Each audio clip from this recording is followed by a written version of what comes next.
All right, we're about to go live, boys.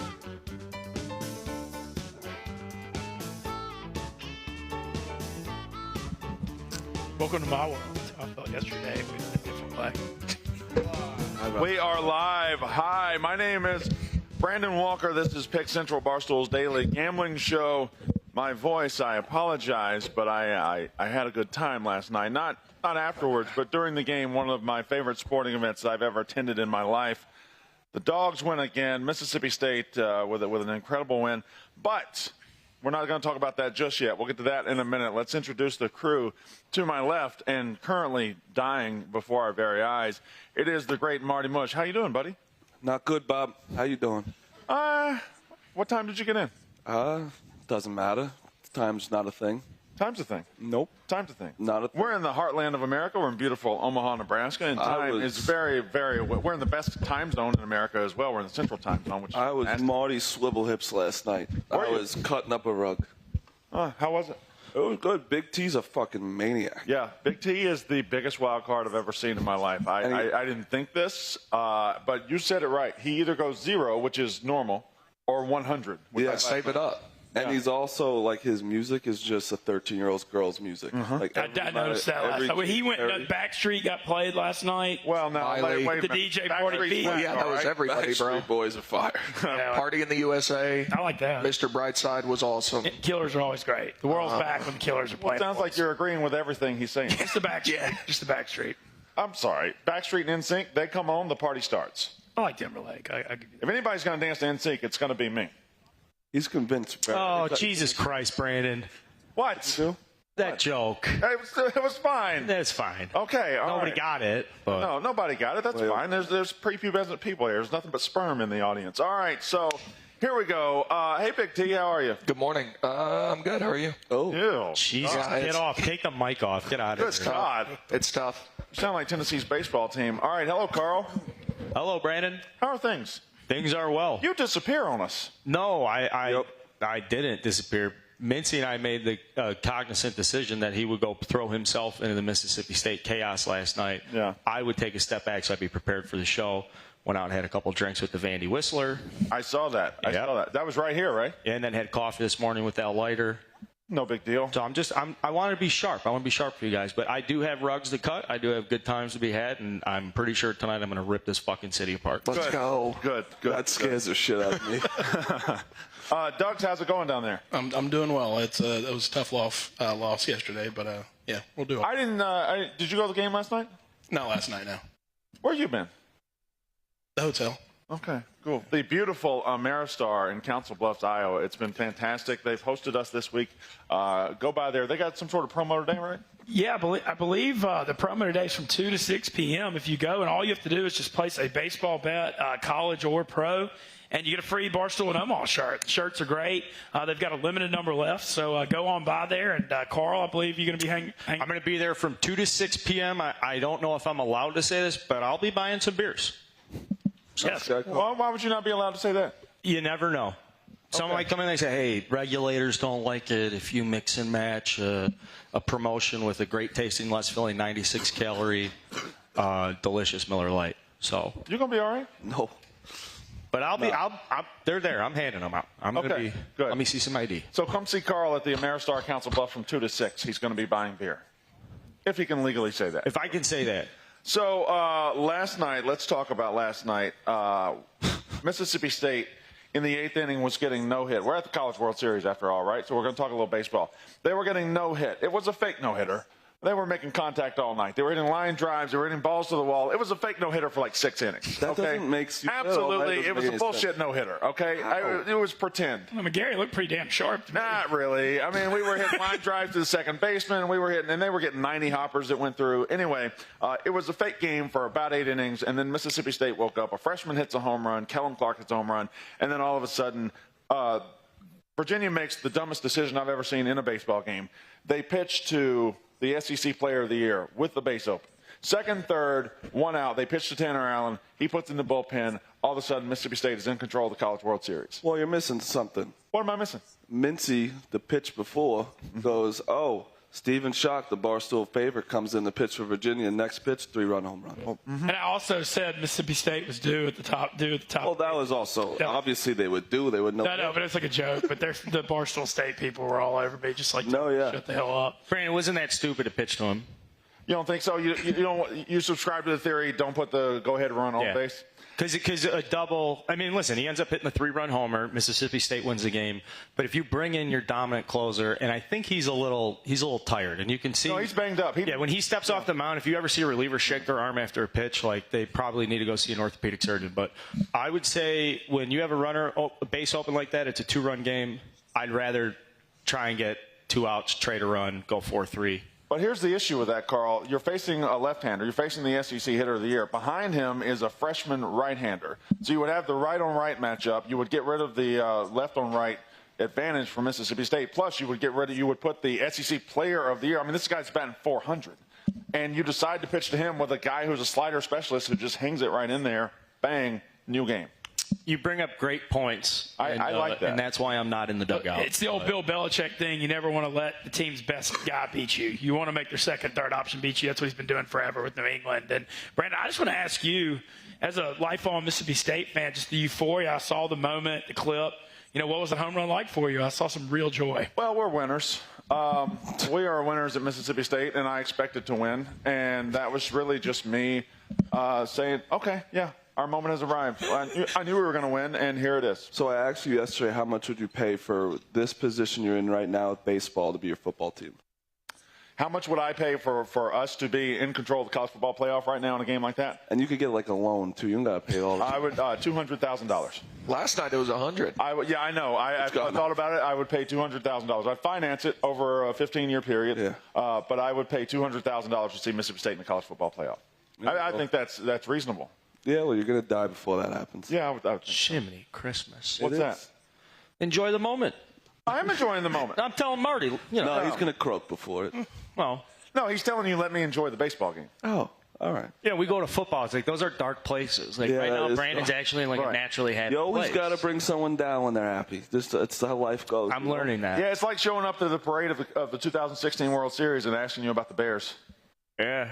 Or just bringing up the Bears, period. Right. Just, why'd you do that? So we are in Omaha. We've got thousands of people out here. It's a huge crowd here at DJ's Dugout. I'm just embarrassed at how many people are here. I'm going to give a cowbell. I feel like there's a lot of hangovers here today. Can I just say something? We've had a full crowd the first 2 days, and they're filing in right now. You guys haven't said a fucking word. You're just sitting there looking at us. Can we act like we're here? Come on. There you go. All right. There we go. Okay, so we got a lot going on. Ben, the College World Series, every day game has sucked, but every night game has been epic. NC State, Vanderbilt was 1-0. Texas, Mississippi State was 2-1. Vandy, Arizona, 7-6, 12 innings. 12 innings. And then last night, one of the great live sporting events I've ever seen. As College World Series go, how's this one been? I think this one's been amazing. I think you just got tons of great storylines and just the drama in the games. And I'll tell you what else we've had. The weather's been great because a lot of College World Series, you're dealing with tons of rain and tons of delays. It's about a pour right now. Shit, it's going to be a tornado tomorrow. I can't do anything right this week. I'm trying to compliment things and still get but whenever you talk, you just will things into existence.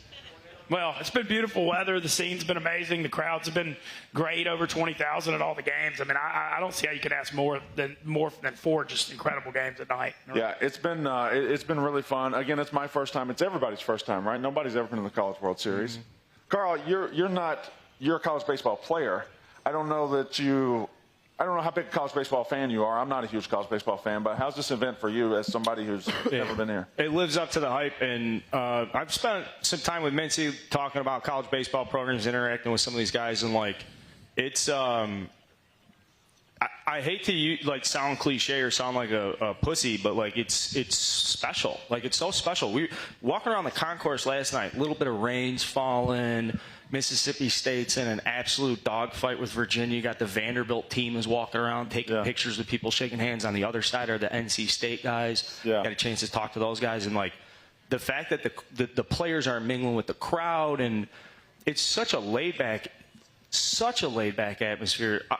I would love to go to a Final Four next year just so I can compare it. I'd love to go to a national championship football game just so I can compare it.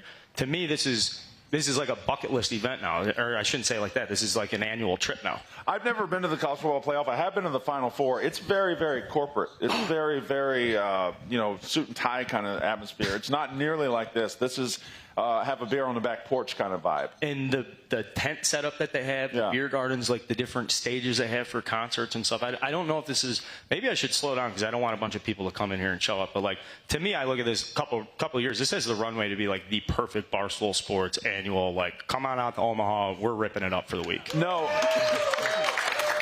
Build it, they will come, boys. You're exactly right. I mean, this event has Barstool written all over it. Now, be honest, too, because with you, if Mississippi State doesn't come down here, I wouldn't be here. But now that you've been here with Mississippi State, you're probably not, are you as opposed? No, I would come every year now.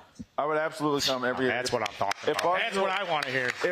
And frankly, Mississippi State comes every year anyway, so we don't have to worry about it. But absolutely, if we could make a yearly presence of this right here at DJ's Dugout. It'd be fine. Are we in Darwin? Where's Darwin at?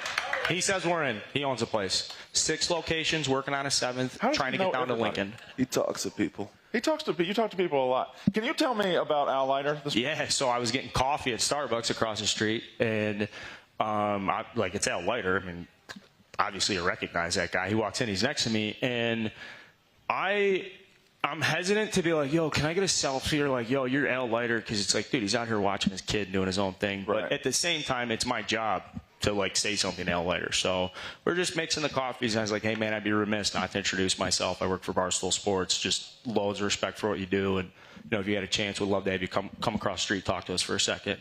And he's like, you work for Dave? I'm like, yeah, I work for Dave. He's like, and he hires that big guy who can't get a fucking pick right. Instantly goes to Mincy. He's like, yo, watch his son. What's going on, man? And so he's a cool guy. Here's where it gets really cool, though. I asked him just a simple question about the tournament, pitch counts, maybe. And he goes, how much do you know about the game? And I was like, a little bit. I played. He's like, where'd you play? Illinois. A little college. I wasn't a pro. He instantly is like, you played? You know? Let's have a seat. Really? 40-minute conversation. He's breaking down my mechanics. I'm showing him the GIF, all the stuff. He's one of the coolest guys I've ever met. You and Al Leiter just jumped into film work right there. He was asking me about my mechanics or how I threw. I was like, do you want to see? And he was like, I would love to. Now, this is what I'm about to tell you guys is one of the biggest power moves I have ever witnessed in my life. He's looking at my mechanics, this stupid video I have on my phone, and he's like, yo, how old are you right now? I'm 34 years old. He's like, you're 34? I was like, yeah, fucking washed up. He's like, you're washed up. Pulls out his phone, goes to Baseball Reference. He goes to his own Baseball Reference. Points to his own Baseball Reference page. He goes, how old am I in the 2000 season? I'm 34 years old. Oh, look, I won 16 games, pitched to a 3.2. Oh, I was an all-star. We went to a World Series. Yeah. Oh, now look what I did at age 38. He's like, you're 34. You're not washed up. Let's get you going. Let's get you on a throwing program. Oh, wow. Let's get you to the big leagues. Not even joking. So Al Leiter's about to get you back on the show. He thinks he can get me up to 93, and he likes my sinker, and we need to work on my slider a little bit. I think Al Leiter's a little delusional. he might be, but I would let Al Leiter be delusional. I would let him do whatever he wants to me. That's the dirtiest talk anybody's ever talked to me. Yeah. Wait, so you were just like in the stretch at Starbucks? He got up and started showing me the baristas be like, what the fuck you guys doing? Dude, these are two baseball guys just living in the moment right there, carving out our own spot in Starbucks. Yeah, I got out of the chair. He was showing me how I collapse my backside if I stayed stronger. Like, there's a pole vault. You got to get through the pole vault. And I was like, yeah, I didn't get through the pole vault. Marty, if anyone knows magic moments occur at Starbucks, it's you. Yeah, no, that's true. That's very true. I'm also a professional athlete. People forget. Just had to throw that out there. Oh. Did you get a paycheck for that appearance? Hell no. I got nothing. I also got rained out. Yeah, he only played 1 inning. 2 innings. 2 innings. 2 innings. And foul ball. Had 1 at bat. Struck out in 3 pitches. So shout out Al Leiter. That foul ball, though, was unbelievable. I don't want to just talk Al Leiter because I feel like you've got a second story that's also. Well, I mean, there's somebody in this town that you have would we call it a beef? I believe the Vanderbilt Whistler is the worst person on earth. I believe he is worse than terrorists. He's worse than all criminals. He is the worst person on earth. Criminals. Yes. That is how bad he is. He makes the game about himself. Vanderbilt's the best program in the country currently, or they have been for a while, and he makes everything about himself. And you met him last night. His name's Jeff. All right, be nice. Jeff. So, Jeff, wherever you are, I can't believe his name's Jeff. I fucking hate you. I was a little disappointed too. I was hoping for like a Chester, Right. Yeah, something like just Like classic. like a villain name. Yeah. Jeff's. Yeah. So Jeff's a little weak. How was Jeff? Maybe wrong. Jeff was surprised. Jeff was like, "What do you mean?" I was like, "Hey, dude, like you're fucking famous." Fortunately, his son was there, and his son was able to kind of. He's like, "No, Dad, like that's true as fuck." He had two of his buddies with him too, a couple old timers. I was looking at these two guys. I'm like, you guys these are like the Whistler's buddies. They're just like the fucking crew. I'm out with the Whistler. Imagine being the Whistler's buddies. Yeah, You think he whistled? I know they were drinking hard booze. These were not domestic beer guys. These were like pour it right out of that bottle into that glass. Do not dilute it for a second. I just don't know what it was. I think it was brown. I have a question. I look at the Vandy Whistler and what the standard Vanderbilt fan is, private school. I mean, he never set foot on that campus. Right? There's no way. No he has to just be a fan. Jeff. No, but I mean, it's just when you think of a Vanderbilt fan and their fan base, he definitely is an outlier. Yeah, he looks like a guy who worked his soundboard on the third stage at Tootsie's for about 30 years and has since retired and now just takes up, residence down the street and loves going to sit in the outfield. Am I wrong? No, yeah. No, I think you're right. But when you said that he didn't know I know for a fact I've seen him do interviews with like the national. I've seen articles as well. Yeah, I think he's faking like, oh shucks me, like the guy who whistles every single It's humility. pitch. Right. No, he goes, so what's this for? And I said, I work for this company called Barstool Sports. Don't worry about it. And he goes, Barstool. And he goes, who's the one who was writing about me or talking? Well, I was talking shit about him the other day on Twitter. I was like, oh, you mean Brandon Walker? Right.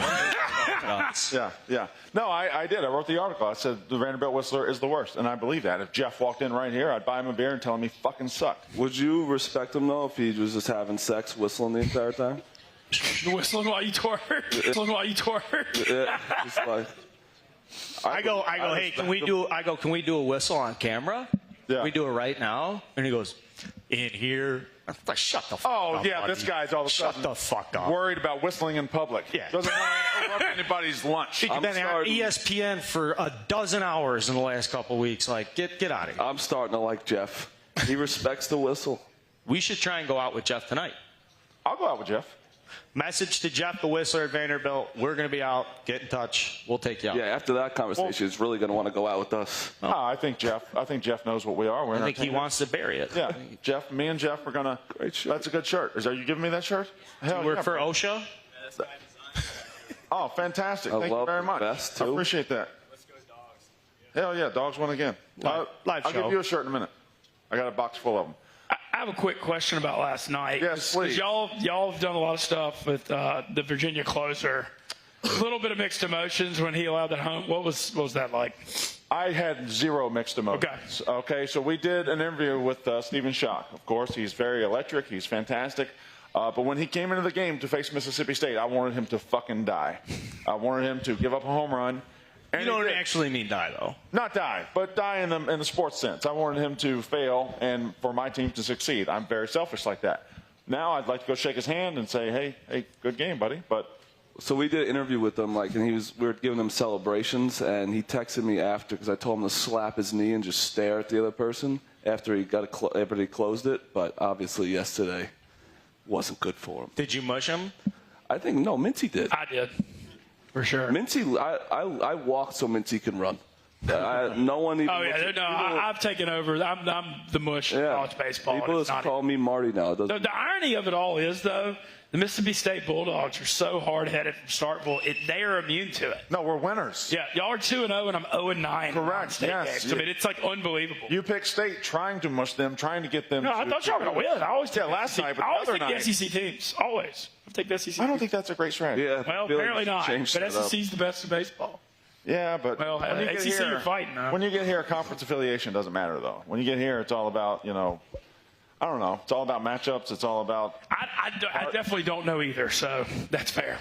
By the way, I'd be making a mistake if I didn't go ahead and ask you to tell people so they can try to make money. What is your pick for Vanderbilt and Stanford tonight? I mean, I'm going down with the Doors. I've got them to win it all. They're minus 137. I don't love the price, but, I mean, I'm on the Doors wagon. I can't abandon them now. If they do get by tonight, they'll have Rocker Friday to have a shot to get back in it. But Stanford, I'll say this. No one's ever been more wrong about anything than me about Stanford baseball. I'm 0-4 in their games, and they've all been blowouts. Like, I picked them once, and they got destroyed. And I went against them 3 times, and I got destroyed. So we all going Stanford, boys? Yeah, Stanford. Not a lot of confidence, but I'm going. I like Stanford a lot. This is a matchup because I know Vanderbilt's pitching is very thin after you get from Kumar and Leiter. Like, and that's not because those guys are so good. Like, they're legitimately just thin after that. And the Vanderbilt lineup lacks.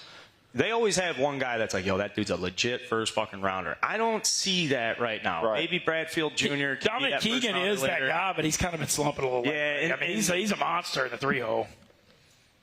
Yeah, but not that. It's just not that sexy. It's just not that, like, big presence. I don't know. I know he's good, but it's not a Dansby Swanson. Yeah, that was the only time they've been shut out all year was the other night. But, I mean, impressive. Of course. That's when I needed them. Yeah.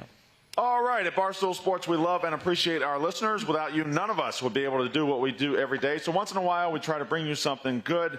Maybe it's for you, maybe it's for not. It is BetterHelp online therapy. We all take care of our bodies. We work out. We do things like that. We eat healthy. Over this tough of years, this has been on many of us. We might want to think about taking care of our minds. There's a misunderstanding of what therapy is. It can be whatever you want it to be. It doesn't have to be sitting around talking about your feelings. When everyone is struggling with something, there's no more shame. You don't have to tell everyone your personal business, but you can talk to a therapist about it privately with BetterHelp Online. BetterHelp is customized online therapy that offers video, phone, and even live chat sessions with your therapist, so you don't have to see anyone on camera if you do not want to.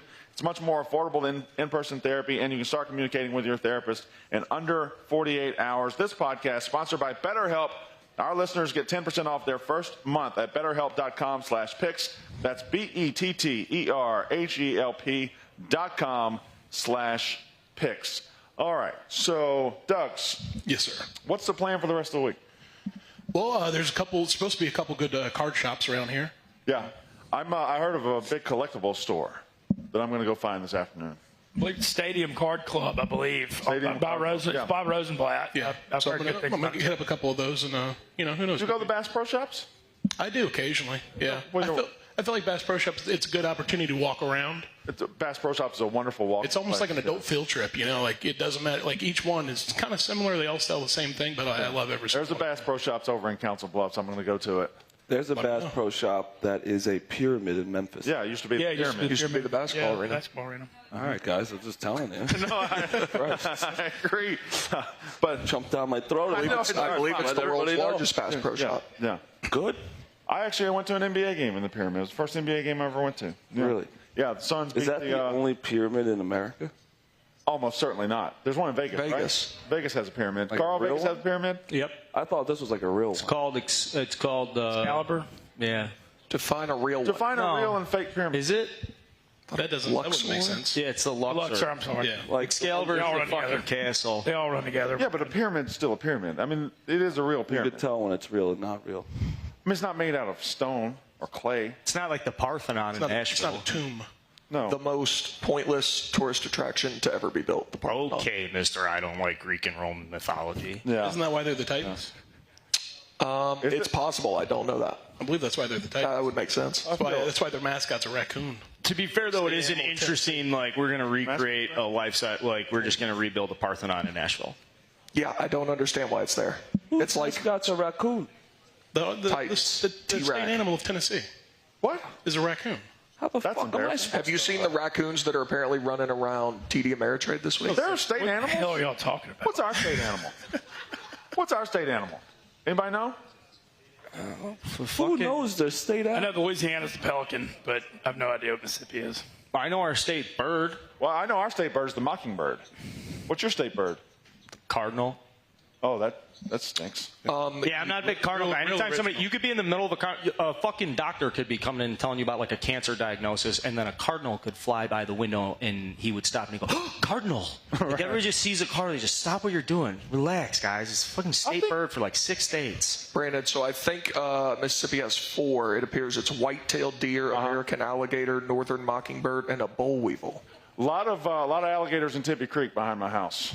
Yeah, a lot of alligators in Tippy Creek. You ever seen a baby pigeon? Who wins in a fight, an alligator or a crocodile? Crocodile beat the shit out Right? of alligator. Yeah, oh, yeah. Okay. Absolutely. Are they more ornery? Much more. Well, they're also bigger. They're more aggressive. Okay. Yeah. And they hunt humans. But what about our best alligator?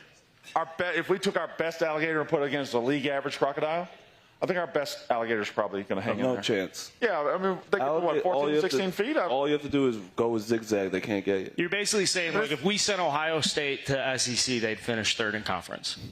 Like, that's what you're saying. We take our best alligators, Big Ten. Don't you put that evil on me, Carl. I didn't say that. I didn't say that. I suck Ohio State and Big Ten dick on my podcast, my Unnecessary Reference podcast, all the time. Okay. Because you're blocked. Because I got SEC in my handle when I worked at SEC Country a couple years ago. I'm an SEC homer, and all I care about is SEC. But I talk about Ohio State great all the time. By the way, it is Win Total Wednesday. I do have a win total in a minute. I don't know if anybody else did that. We do college football win totals on Wednesday, Carl. I didn't tell you. You didn't, but Yeah, you didn't tell anybody that. I actually don't want to participate. I'm not researched. That's fine. You can participate. I'll take the Illinois over.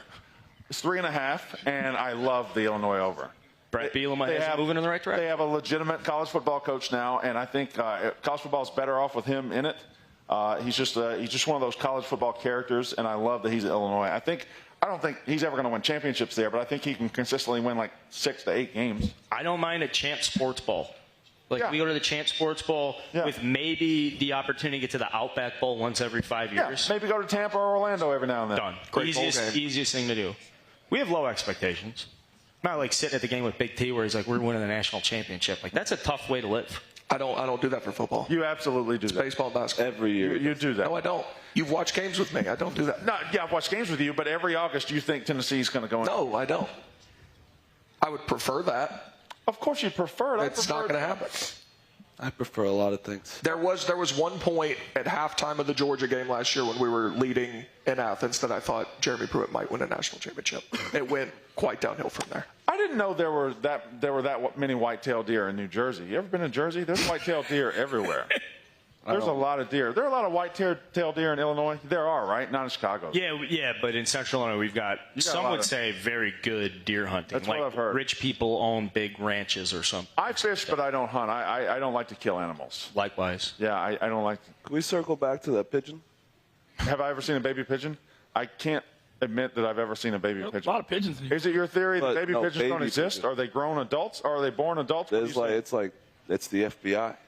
No, man. No, pigeons are Name indigenous one. to Where's a the part of pigeon Spain. They're called rock doves. God bless you. What'd you say? They're called rock doves. They're from like the area of Gibraltar because a pigeon, they assimilate so well in cities and urban environments because of all the concrete and stone and stuff. And these are birds that like live on rock faces in Spain. That sounds right.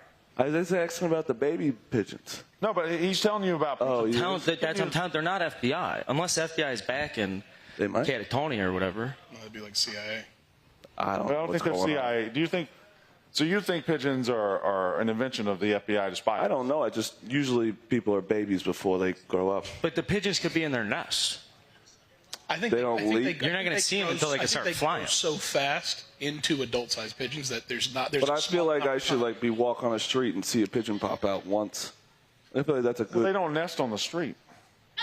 Oh, maybe in a tree. You climb trees? Last night, the Suns and the Clippers had a hell of a game. Yes? Can we ask that? Did you guys know or the guy could have been completely wrong, that there's no goaltending on inbounds? No. So the play last night, the lob. The dunk take. There's 0.7 seconds left. They're down 1. The Suns lob to DeAndre Ayton. He slams it in the goal for the win. But it looked like the ball was very, very clearly in the cylinder. And I was on my Mississippi State euphoria. I didn't really have a chance to really look into it. But apparently there's just no rule about in the cylinder on out-of-bounds plays. That can't be right. It doesn't feel right. It doesn't feel right, but I feel like the NBA, they don't make a rule until they cross that bridge. Yeah, that's also true. They also review. They had like 3 reviews in the last 10 seconds. So last night was one of the worst endings administratively to any NBA playoff game I've ever seen. It took them 40 minutes to get through that review. I saw the final 90 seconds took 33 minutes, and there were as many reviews as field goals. Big T, you actually had something last night that I love. And it's the first thing you've ever said that I enjoyed. How would you fix review across sports? Listen to this, Carl. I don't know that this is necessarily uniquely my idea. I've heard other people say it, but just take credit, man. It would be ideal if the replay officials didn't know what the call on the field was. Yes. Because there are so many times where it's pretty clear what the call should be, but because the opposite call was made on the field, they're not going to overturn it.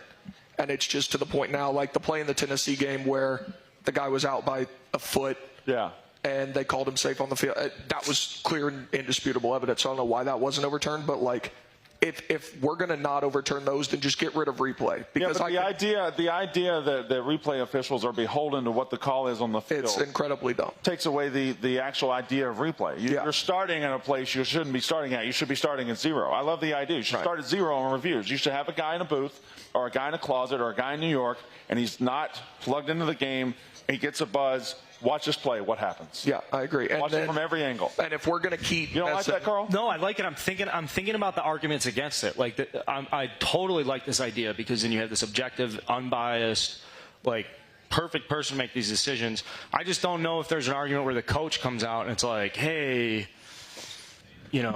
actually, I can't really think. I'm going to think if I can come up with. If I was a coach, what would be my argument against it? Where I would get screwed by this. Where I would want it in the moment where I'd be like, well, it has to be so. You have to know. You have to overturn the guy who saw it. I don't think that's strong enough. I think it was crazy that the umpires overturned the Mississippi State guy getting hit. Yeah, so what happened there, I think, was, I don't know if it's Big T or TJ told me this, but so Rowdy Jordan gets hit. The umpire doesn't see it. He calls it a ball. And then they get together, the umpires talk about it, and they say, oh, he did get hit, go to first base. At that point, they can then review it on a challenge. Yeah. I don't think they can review it before that because it's a ball and strike. So I think they actually just gave him the base so they could go review it. Got it. That's what made sense. Also, I think Jordan showed him on his arm where he hit him. The umpire was like, well, shit, I didn't call it. And then he saw the mark and he went to the other umpire. Was like, yeah, he definitely got hit. So. Yeah. Well, at least good for them to put the umpires swallow an ego and put themselves in a position to try and get that call right. You're not going to get that from everybody, but if someone asked me, they're like, who we were walking around the park, they're like, what is it? What's with these umpires? Like, yeah.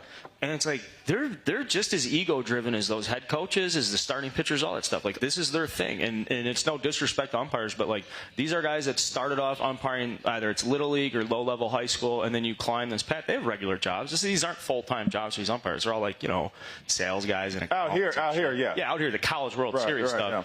So this is a huge accomplishment for these umpires to get here, too. It's a very big deal. A lot of these guys have been umpiring 20, 25 years before you get a call to go to the College World Series. So it's hard to, attack these guys and be like, you guys suck at your job when they are kind of more amateurs than they are professionals. But I don't think people know, that there is a huge ego aspect to these guys from all the time it takes to get here. I love that point. That being said, though, yesterday, a Tennessee assistant coach got thrown out for slamming down his clipboard when his pitcher walked a guy. Now, I don't know if he slammed it down because he hated the call or if he hated the fact that his guy walked the bases loaded. But the third base umpire started walking in. He walked 30, 45 feet to get halfway down the line. And he's 200 feet away, and he walks in to throw the guy out. He has no idea what he's throwing the clipboard for. That was ego-driven umpiring. The furthest umpire from him. Because U2's in the first base dugout. It was, yeah. And the other thing, third base umpires, think about this for a second. Nobody has an easier job in sports. You don't make unless there's a tag play at third base or a check swing on a left-handed hitter or a foul ball down the left field line. Other than that, you're not making calls at first base, second base. Nobody's going to a third base umpire. So that's annoying that he'd be the one to toss him. But they do have such a short leash for arguing balls and strikes and bad behavior from coaches, I suppose. Third base umpire is like the dream job. I know they rotate, though, so you would have to do the plate. But you're just like, let me get third one I'm the third base guy. I want to be the third base guy on the crew. Brandon, you're so good at first base. Why don't you do first base again? Yeah. And you like to be in the middle of the field. Why don't you do second base?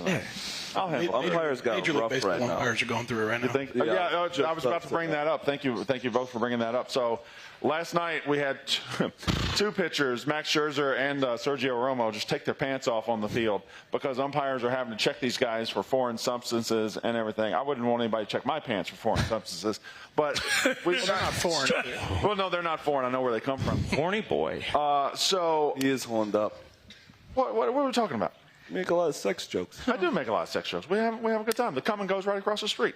All right, so we've got pitchers having to take their pants off. We got pitchers doing all this. Carl, what do you make of all this? Because umpires are like having to make a show out of looking for this stuff now. Yeah, I think Joe Girardi, he tried to make an example last night. He said, I thought Scherzer had something underneath his hat. I've been watching him since 2008. I never seen him go to his hat as much as he went to his hat.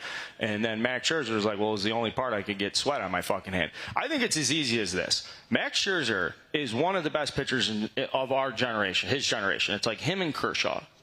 You know, I don't know if there's another name that gets lumped in for as long as they've been doing. Verlander. Yeah. No. So maybe Greinke right behind him. Okay. Yeah. But I would put Greinke behind him. Yeah. Right? Scherzer's just, is there no respect? The third check is unbelievable. 2 checks, okay, yeah. fine. That third check, I was like livid with Joe Girardi. It's like, bro, and it's not Joe Girardi's supposed to be a baseball guy. He's supposed to be like a shining light for people that don't like all this analytics bullshit. It's like, well, Joe Girardi's still calling shots. It's like, dude, you're going to be a jack-off like that? Fuck you. He got the stare down.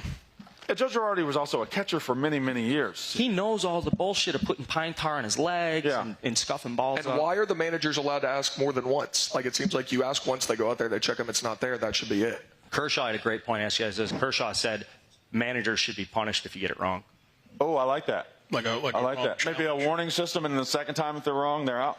Something like that. Yeah, I think the first like a fine or like. I don't know, but because they're going to use it to just mentally mess with the pitchers. You're right. It's a free roll. Yeah. Runners on first and third. There should be a negative in baseball if you get the challenge wrong. Like, you just lose it. Like in you get an out or football, when you lose the timeout, to me is one of the best trade-offs in sports. Yeah, like you shouldn't just be able to like do it and nothing happens. No, I like that. But and then Sergio Romo just took his pants all the way down. I can't believe that guy's still in the big leagues. He's one of the most unbelievable relievers in the history of Major League Baseball. Sergio Romo, I don't have the data in front of me. He might have never averaged over 90 miles an hour in a season. All that dude does is throw filthy sliders. But he's always there. Is he still on the Giants? No, he's A's. He's on the A's, I believe. Yeah. Oh, so he's still in the Bay Area, though. He's still in the Bay Area. Yeah, he didn't have to sell his house. I like that guy. I like Sergio Romo too. All right, let's pay some bills real quick. All right, A88 CBD. We're putting our bets on A88 CBD with U.S.-grown hemp extracts and high-quality formulas. Their products are winners. And when the stakes are high and life gets hectic, there's nothing better than reaching for an A88 CBD product. A88 CBD is a game changer. They carry a variety of CBD products to choose from, and all of them contain exceptional ingredients and even come in convenient packaging. Try some deliciously different fruit chews or vegan gummies, perfect for taking with you on the go. Or try one of their premium topicals like CBD Deep Relief Cream. Even better, A88 CBD offers free shipping on all products and a 30-day satisfaction guarantee. It's exceptional, premium, and convenient. What more could you ask for? Head over to A88CBD.com to find an exceptional CBD experience for you. Use the code PICS at checkout. Receive 25% off your entire purchase. All right, let's do this. Last night was one of the great live sporting events of my lifetime as a Mississippi State fan. It's easily in my top 2 or 3 live sporting events I've ever seen. So we're going to discuss what are the best live sporting events we've ever seen. We're going to discuss that. Before we do that, let's run through our picks. This is a gambling show. I went 4-1 last night. Mintz, you've went 1-2, but I'm still having a good month. I just lose. Never win in college baseball. You've made a name for yourself for being the college baseball guy that doesn't know college baseball, and as far as gambling goes. Definitely. I'm a 14. I hadn't picked up a baseball bat since I was 14. I'm a fan of the game, trying to promote it. I can't pick it. I think that's fair. You can't. You certainly haven't been able to pick it. Side of the board. Okay, so we will go through the picks. Funny. I'll go first. Tonight, Eastern Conference Finals. I like Hawks +8 against the Bulls. Not the Bulls, the Bucks. Yes, I know. I don't write very well. Hawks +8 against the Bucks. Hawks Bucks over 225.5. Stanford money line to eliminate Vanderbilt tonight. I just don't think that lineup is special at Vanderbilt without Kumar Rocker and Mark Leiter. What's his name? Jack. Thank you very much. Who's Mark Leiter? Al's brother. Correct. His uncle. Yes. His uncle. Yes. You're all in the family. Yep. Tigers +102 money line against the Cardinals. Here's the thing. Cardinals aren't very good. Cardinals are not a good baseball team. Tigers are shockingly not that bad. I think they're 31-42. Cardinals are 36-37.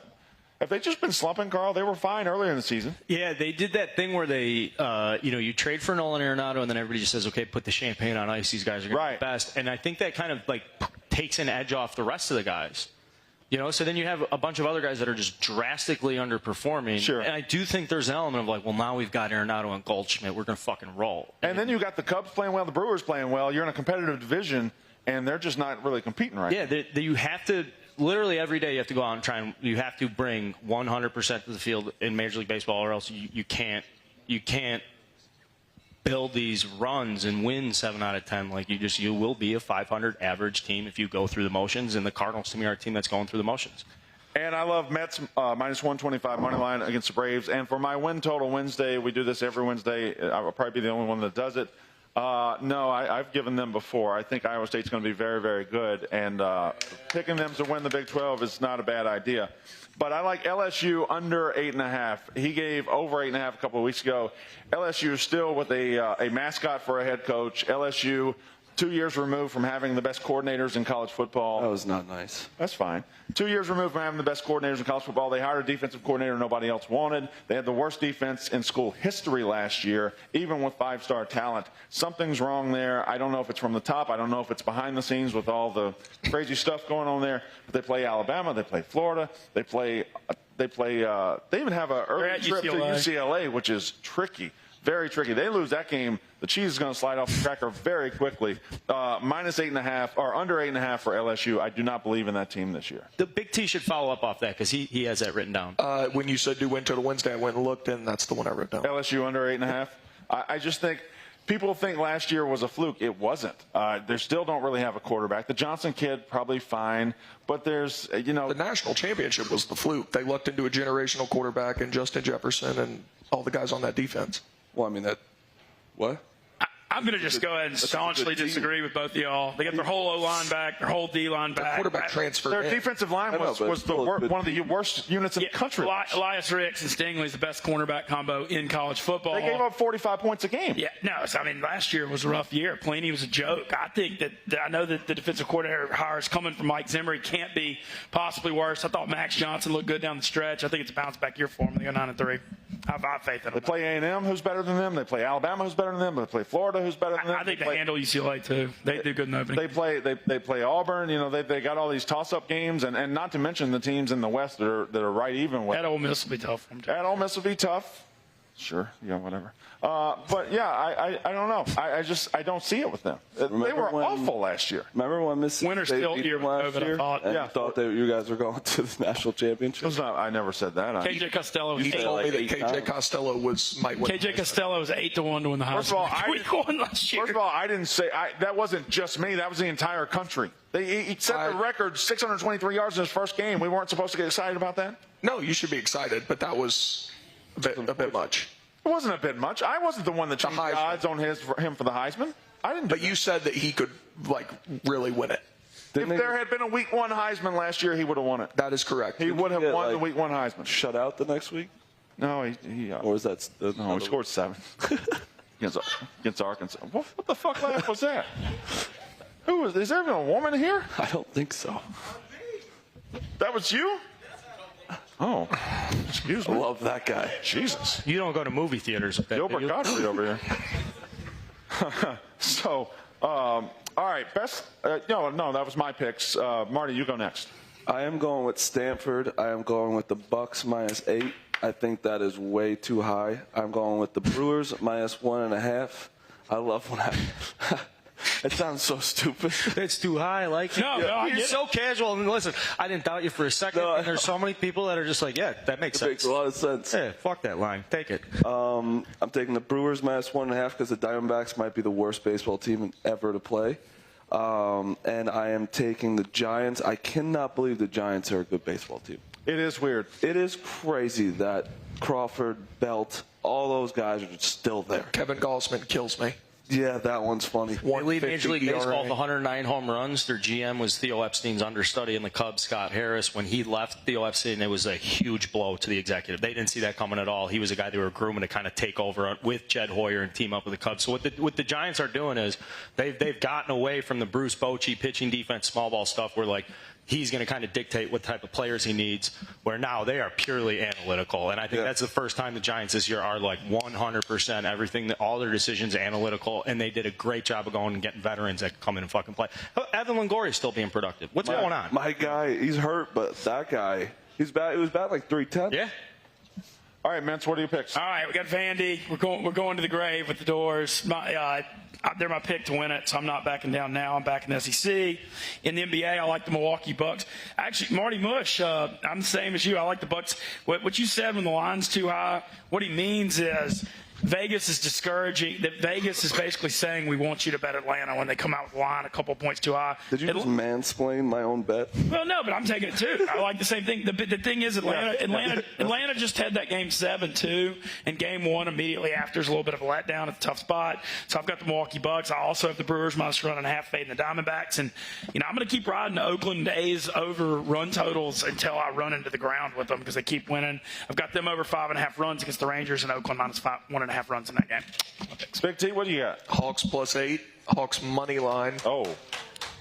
Stanford money line, as we all discussed, and then the LSU under 8.5 is my win total. Carl, I'll be quick here. We're going to take Chris Bryant to hit a home run and the Cubs win that hit last night. I think they paid like $650. Get on that. That's our second win of the season on that bet.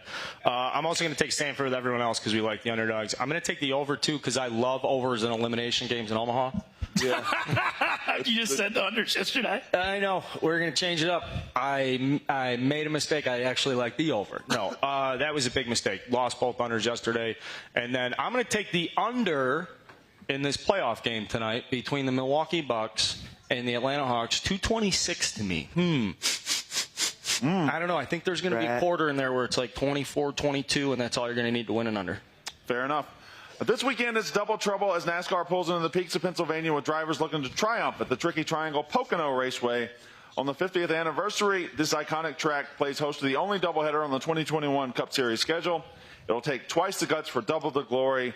You've got great bets on the Barstool Sportsbook exclusives about NASCAR. Kyle Larson is at 3-1, Chase Elliott 7-1, Kevin Harvick at 14-1.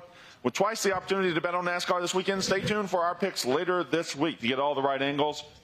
Be sure to tune in to NBC Sports Network for a NASCAR doubleheader weekend, starting this Saturday at 3 p.m. Eastern and continuing Sunday at 3:30 p.m. Eastern. Doug's, I didn't mean to shut you out there. Did you come with a pick today? I did. Good. Look, what you got? Well, I think the Lightning are in the series tonight. You think it's over for the Islanders? I think it's over. Sorry, Stu. Atlanta +8. Yeah. And I'm going to take the Braves over the Mets. Yeah. I tried looking up the Mets starting pitcher. Said no available information. That's not a good sign. No, it's so not I'm a going good to take sign. the Braves over the Mets, and I'll go with Vandy tonight. So they're doing the game from the stadium tonight, with Frankie, the stream. I don't know that I know that. Okay. I'm sure it's going to be a great stream wherever it is. They are doing it from the stadium. Thank you very much, TJ. So yeah, great Islanders stream tonight. Is Stu going with them? The Borellis and This could be the last home game ever for them in that the barn. In the barn. Could be. Could be.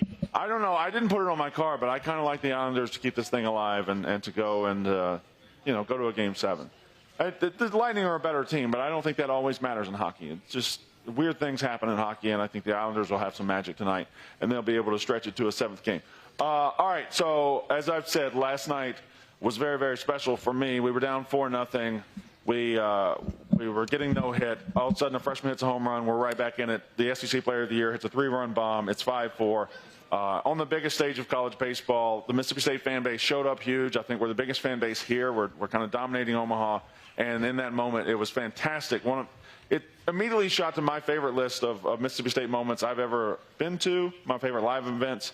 So, panel, what's the best live sporting event you've ever experienced? Marty, I'll start with you. No, let me go last. You go last. But did you, during that, the two fans, when the guy put him on the big jumbotron, was like, all right, Mississippi State, you do your thing. He did the maroon and white, and then the UVA guy went, and everyone at Mississippi State just booed him. Okay, so here's what I felt bad. I felt bad about that because that was in about the 8th inning, right? We had all our mojo. So they put a State fan and a Virginia fan. The State fan does his thing. We all do it. But then the Virginia fan was holding a kid. Yeah, he was holding a kid, like a 6-year-old kid, and the UVA guy started doing his cheer, and all the Mississippi State fans booed. And I'm like, we're booing a fucking kid.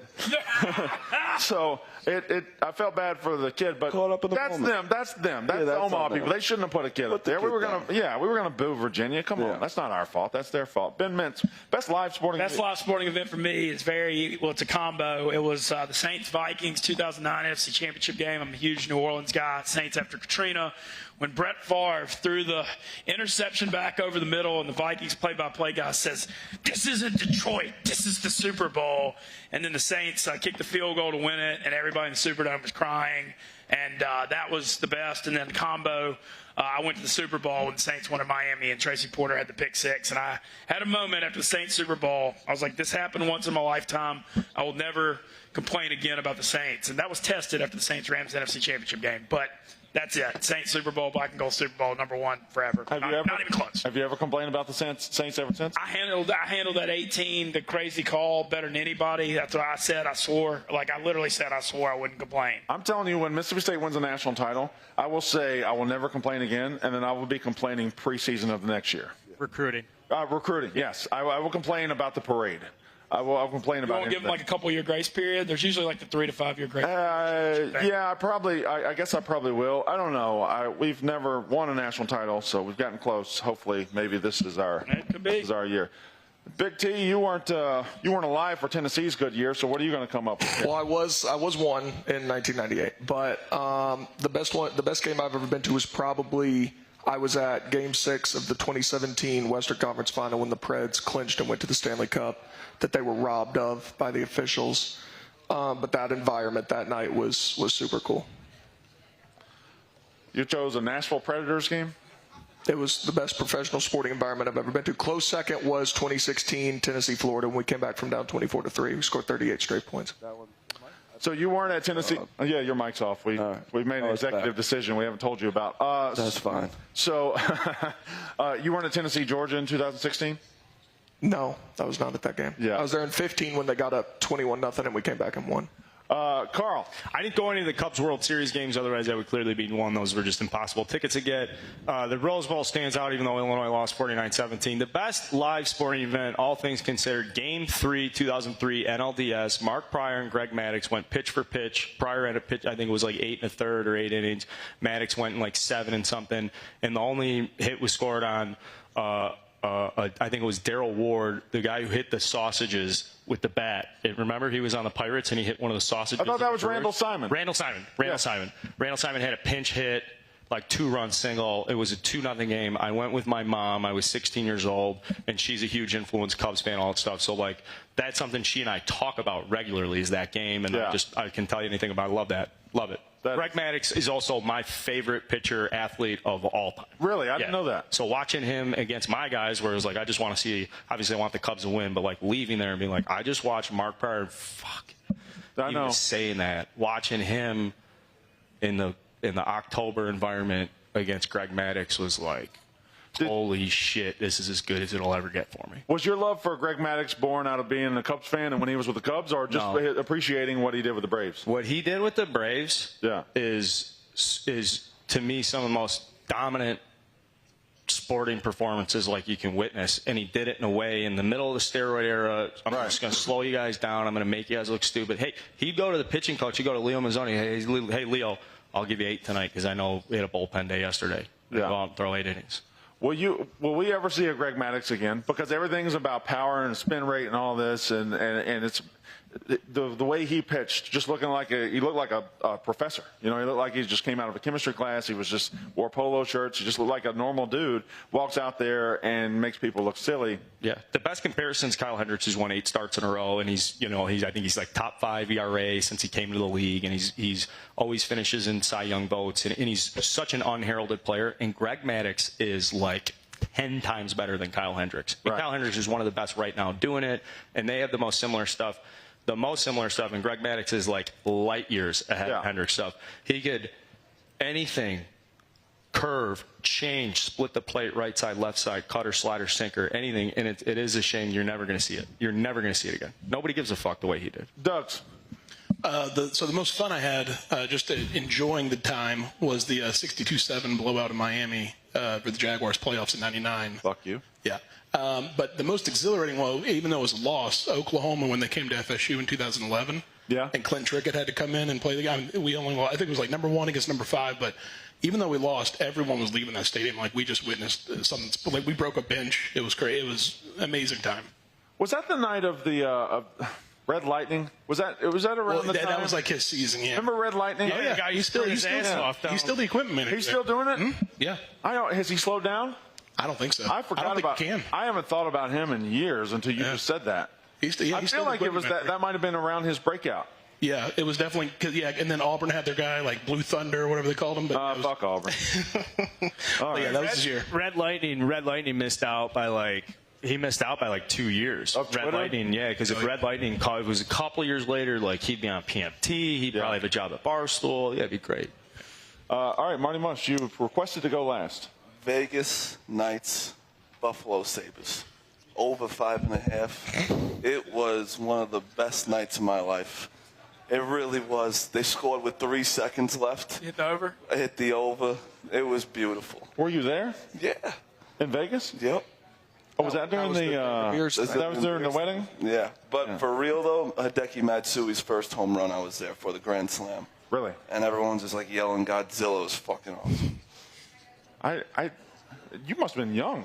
Yeah, it was 2003. So what, 6, 7, 5, 10? 6 plus 3, 9. Why did you do it like that? 94 to 2000 plus 3. It's like comic form. You've got an incredible brain, brother. I don't understand how things happen the way they happen. That's how I do math. You couldn't go 94 to 2003 just straight? Always go to You had to take a turn? I got to be honest with you. You live I life find like that to be egregious. You know what? I think you live life like a Monopoly board. Your brain is a Monopoly board. It goes to this corner and then up. Yeah. It never goes straight. I know. And you're a big Monopoly guy. Memorize the board. Okay. All right. So let's see what we haven't done here. By the way, Carl. Yes, sir. The Chinese food draft. Yeah. How do you think you did? I didn't participate. Oh, how do you think you did on the ice cream draft? That's the one I meant to ask about. I think I was fair. Why wasn't the Orange Dream creamsicle drafted in 25 picks? Because it didn't fit strategies and profile. It's ice cream? It is ice cream. The ice cream draft I thought was we should have reeled it in a little bit. You think so? Yeah, we shouldn't have freestyled that one. Should have made it more organized. Yeah, like one category from the truck, one category from a grocery store, one category from a fast food sit down place. I think the drafts are some of the most consistently entertaining piece of content Barstool puts out. Yeah. I think it's fantastic.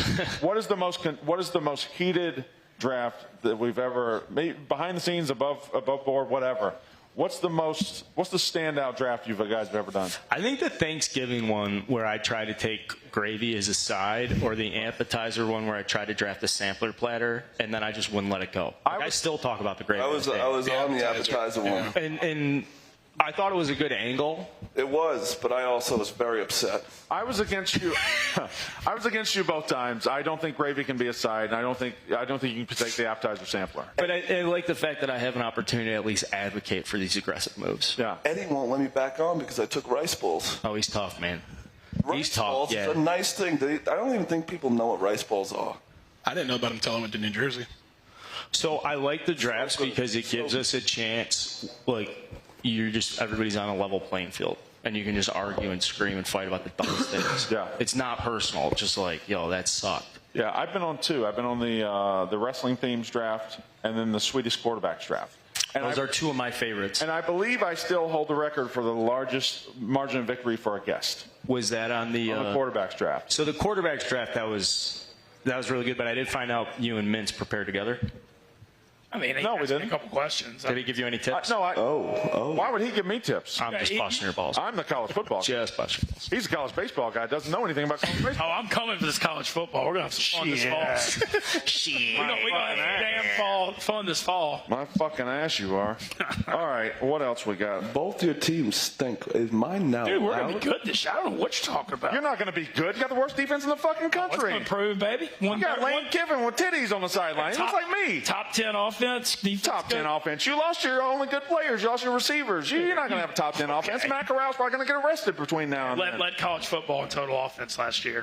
It's going to be awful. Yay. These four guys Went just 4 walked and in, had no fucking 5. fucking clue we were doing a show. went Don't 4 worry, and guys. 5. When it's done. Most electrifying 5-5 season ever. Too irrelevant. Got me here. That's the saddest sentence I've ever heard anybody say. Hey, got me to Barstool Sports. I don't give a crap. Most electrifying 5-5 Yeah, the season. most exciting team in college football. I have the most incredible 3-inch penis ever. Bonk. Bonk, bonk, bonk. Let's talk about penis. Sex. I'm gonna have to get this egg out at some point. Nice thing about a 3-incher, though, is that it's. Never mind. I'm not doing it. No, I would like for you to. I was just going to say, she's not going to complain later. I feel like she would.